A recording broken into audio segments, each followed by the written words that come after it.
반갑습니다. 오늘은 자주 들어오는 질문 답변을 드리도록 하겠습니다.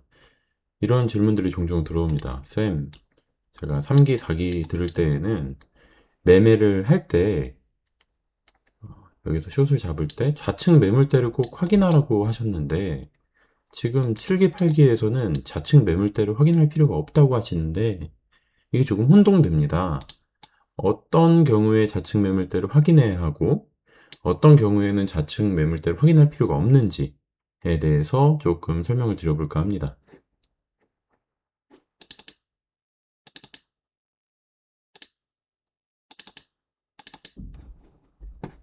자, 우리가 숏 기준으로 설명드릴게요.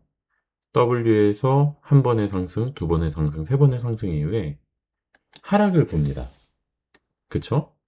여기를 밑에 안 왔고, 한 번 힙소, 두 번 힙소, 세 번 힙소가 나왔기 때문에 여기서 우리가 숏을 봐야 되는 구간이죠. 그러면 여기에서 이 좌측이 형성되어 있는 매물대를 체크해야 하느냐, 안 해도 되느냐를 봤을 때, 이 경우에는 좌측 매물대를 체크하지 않아도 됩니다. 이 자리를 우리는 단기 하락을 노리는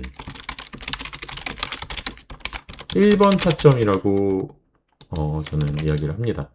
제가 알려드리는 타점이 한 6, 7개 정도 되는데 그 중에 1번 타점의 경우에는 저희 7기, 8기에서 배웠고 지금도 배우고 있는 이 1번 타점에서는 좌측이 어떤 모양이든 상관없습니다. 이걸 안 보고 여기부터 여기까지의 조건만 보더라도 배운 조건을 확인하면 타율 8할, 9할 가까이 나옵니다.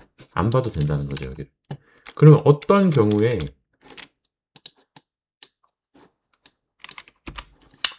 경우에 우리가 좌측 매물대를 꼭 확인해야 할까요? 그건 단기 눌림 1번 타점이 아닌 추세 전환과 추세 컨펌의 추세 추종 매매 타점에서는 좌측 매물대를 확인해야 합니다. 지금 이 단기 눌림이 나왔어요. 그러면 두 가지 패턴밖에 없거든요. 이런 식으로 추세 전환이 되는 예각 추세선 돌파가 시도돼서 추세 전환이 발생을 하든 아니면 이 구간에서 우하향 M으로 전고를 깨지 못하는 추세 전환이 발생하든 여기에서 물론 하락 돌파 실패하면 여기서 더 올라갈 수도 있겠죠. 그럼 상위 타임테이블을 봐야 되는 거고 이 두 가지 패턴밖에 없습니다. 언제 우리가 좌측 매물대를 봐야 하느냐? 첫 번째 케이스부터 볼게요. 여기에서 추세 전환 돌파가 됐어요. 그러면 여기가 맥점이라는 게 형성이 됩니다. 맥점은 리테스트가 와요. 그럼 리테스트가 와서 여기에서 이렇게 와요. 여기서 숏을 우리가 봐요. 그러면 좌측 매물대를 확인해야 합니다. 왜냐하면 여기가 맥점이기 때문이죠. 마찬가지로 리테가 오고 1F 떨어져요. 그러면 여기도 맥점을 형성을 합니다. 물론 이렇게 한 번 오지 않고 실제 파동에서는 무수히 많은 속임수가 있겠죠. 이렇게 오겠죠. 그럼 여기에서 숏을 볼 때에는 좌측 매물대를 확인을 해야 합니다. 여기에서 숏을 볼 때는 여기를 봐야 하는데 이거는 아직 안 배운 거니까.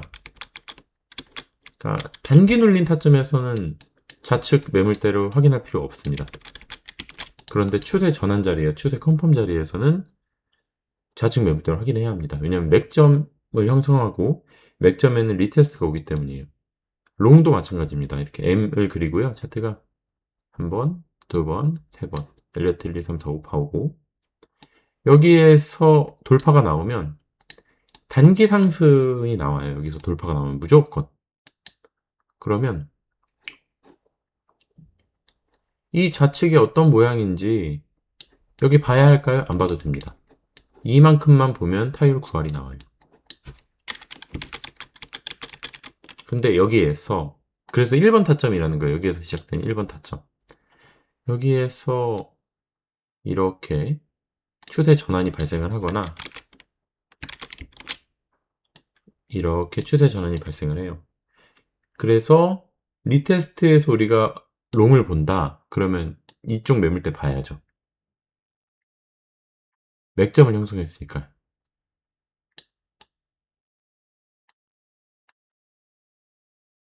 이렇게 1F가 나와요. 그러면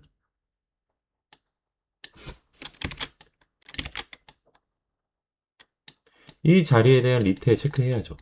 좌측 매물대 봐야죠. 어디가 맥점인지를 보고 맥점에 대한 리테가 발생을 하는 자리면 좌측 매물대를 보셔야 합니다. 근데 안 보는 단기 눌림, 단기 돌파, 단기 들림에 대한 매매를 한다면 볼 필요가 없습니다. 이렇게 정리하도록 할게요.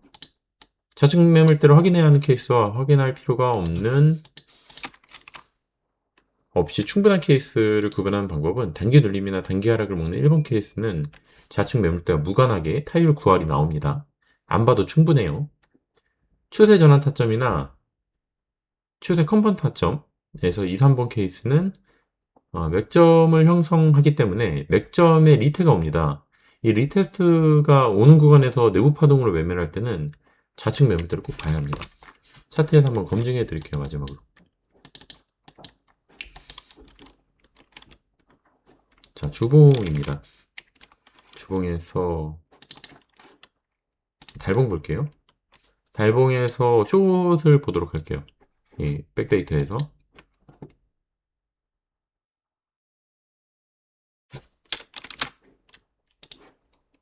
W 리트가 왔죠. 1F, 2F, 죄송해요. 2주봉으로 봐야겠습니다.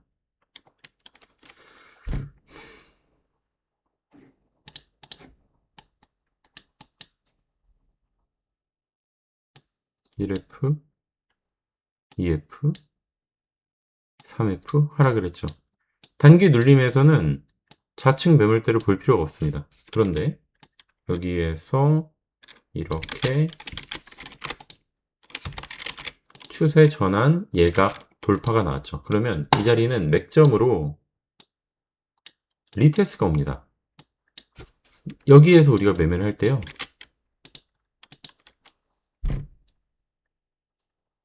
내부 파동으로 매매를 하는 거죠. 컴퓨터를 너무 오래 안 껐더니 지금 반항을 하네요.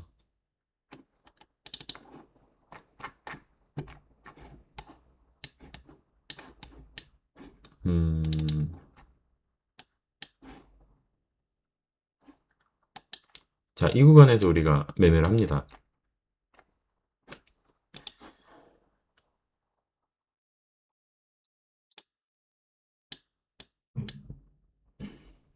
(1F) 2F 3F 숏을 봅니다.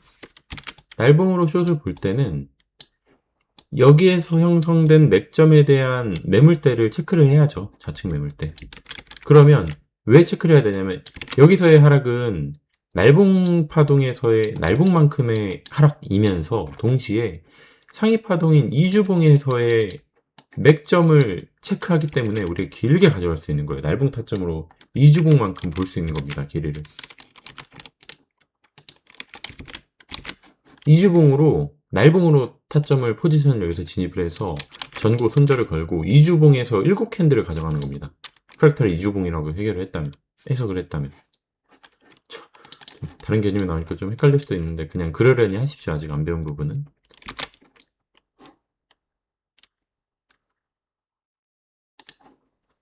리테가 오고 돌파가 나오면 7캔들을 유지할 수 있습니다.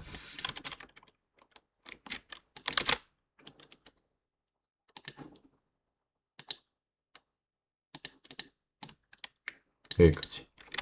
그러면 익절을 여기서 했다고 가정을 하고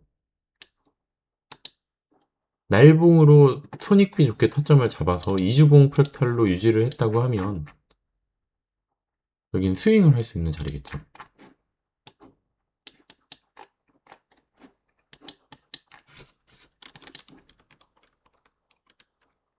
여기서 타점을 얇봉으로 잡고 손절 여기 걸고 이렇게 쭉